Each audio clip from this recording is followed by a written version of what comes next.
ఇప్పుడే జీ5 app download చేయండి. చూడండి మీ ఫేవరెట్ టీవీ షోస్ ఎప్పుడైనా ఎక్కడైనా.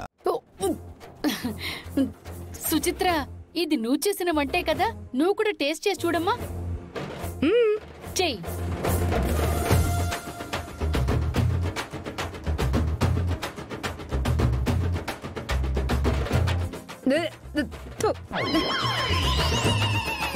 అబ్బా, ఉప్పగా ఉంది.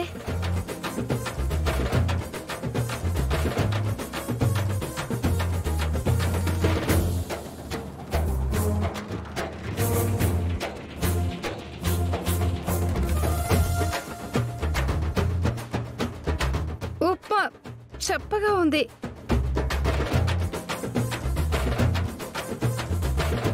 ఏంటి, ఒకటి ఉప్పగా ఉంది, ఒకటి చప్పగా ఉంది. అన్ని బాగున్నాయని ఎందుకు చెప్పారు? నిజానికి టిఫిన్స్ అవి బాగాలేదు పిన్ని.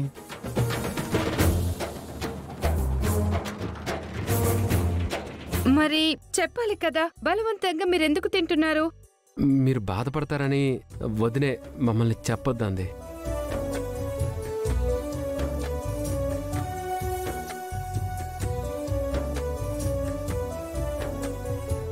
అత్తయ్య, మీ చేతులతో అందరికీ వండి పెట్టాలనే అభిమానంతో చేశారు కదా. ఉప్పు ఎక్కువైనా తక్కువైనా తింటే అయిపోతుంది కదా అని. నేర్చుకుంటాను గుండమ్మ. నీ నుంచి నేను చాలా విషయాలు నేర్చుకున్నాను. మనకి కష్టం అనిపించినా ఎదుటి వాళ్ళు బాధపడకూడదన్న ఈ మంచి విషయాన్ని కూడా నీ దగ్గర నుంచి నేర్చుకునే ప్రయత్నం చేస్తాను.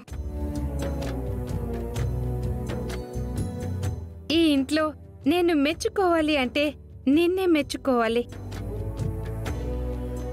సారీ చెప్పాలన్నా నీకే చెప్పాలి గుండమ్మ.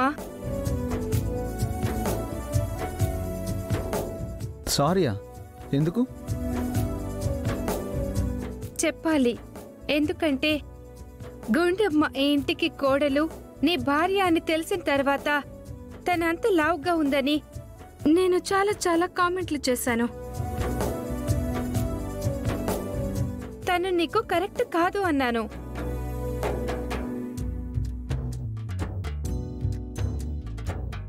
నా మాటలతో ఎన్నోసార్లు తనని బాధ పెట్టాను. కానీ తను మాత్రం ఏ రోజు నన్ను చిన్న మాట కూడా అనలేదు.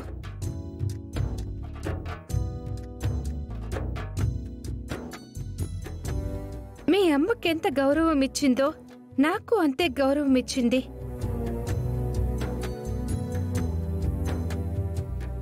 నేను తన ఆకారాన్ని చూడగలిగానే కాని మనసుని చూడలేకపోయాను.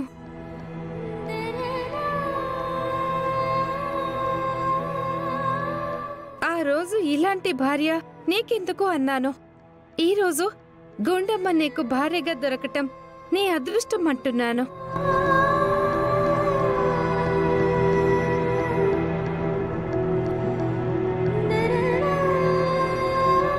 కామాక్షి, నీ కోడలు బంగారమే. మరి లోకేశ్వరి కూడా కోడలే కదా.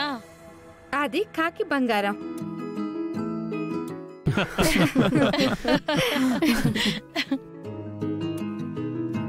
సరే సరే, ఫ్లైట్కి టైం అవుతుంది, త్వరగా కానివ్వండి.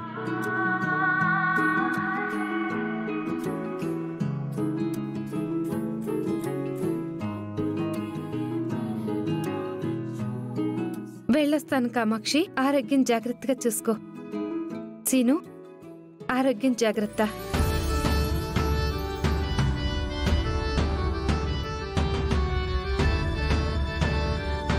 వెళ్ళొస్తాను లోకి. ఇక నుంచైనా జాగ్రత్తగా ఉండు.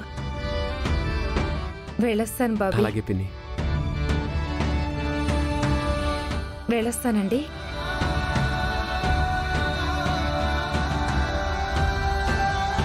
వన్ ఇయర్లో నేను మళ్ళీ వస్తాను గుండమ్మ.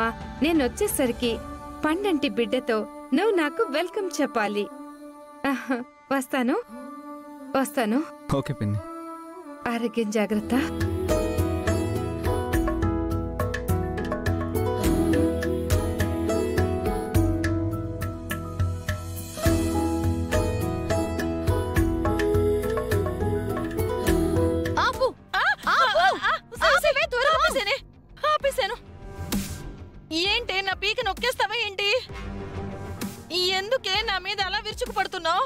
లేకపోతే ఇంకే రింగ్ టోన్ దొరకలేదా నీకు? ఇది మరీ బాగుంది. పాట బాగుంది కదా అని పెట్టుకున్నాను. నీ సిచ్యువేషన్ కి సింక్ అవుతుందని నాకేం తెలుసు? దరిద్రం ఇంతలా నేను పగపడుతుందని నేను కల్లో కూడా అనుకోలేదే. గుండమ్మని కొట్టాలి కొట్టాలి అని ఎగిరేదానివి, నీ వల్ల కాలేదు. ఆ సుచిత్ర తోడైంది కదా, సర్లే ఇద్దరూ కలిసి ఏదో పొడి చేస్తారు అనుకుంటే గుండమ్మ ప్రేమ మంచితనానికి ఆ సుచిత్ర ఏమో సరెండర్ అయిపోయింది. మళ్ళీ నువ్వు ఒంటరిదాని అయిపోయావు.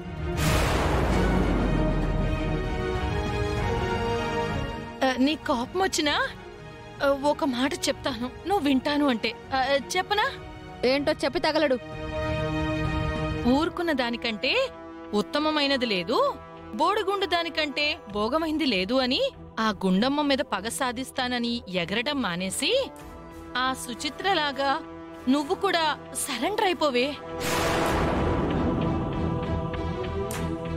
నేను సరెండర్ అవ్వాలా? నేను సరెండర్ అవ్వాలా? నేను సరెండర్ అవ్వాలా? ఆగవే, ఆగు.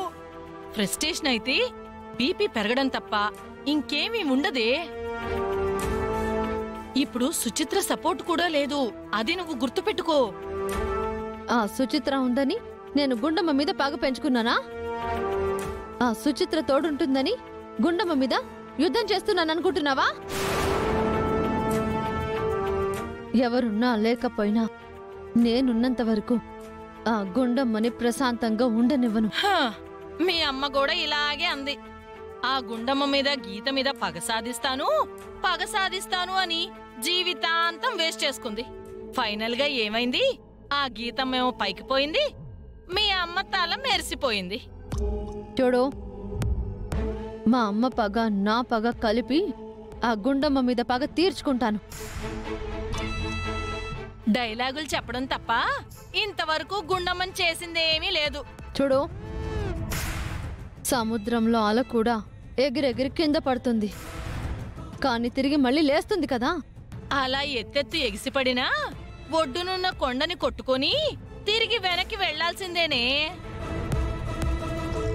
అలా తగ్గుతుందని నువ్వనుకుంటున్నావు, కానీ అలా ఎగసిపడి కొండని కొట్టి ఏదో ఒక రోజు ఆ కొండని కరిగించేస్తుంది.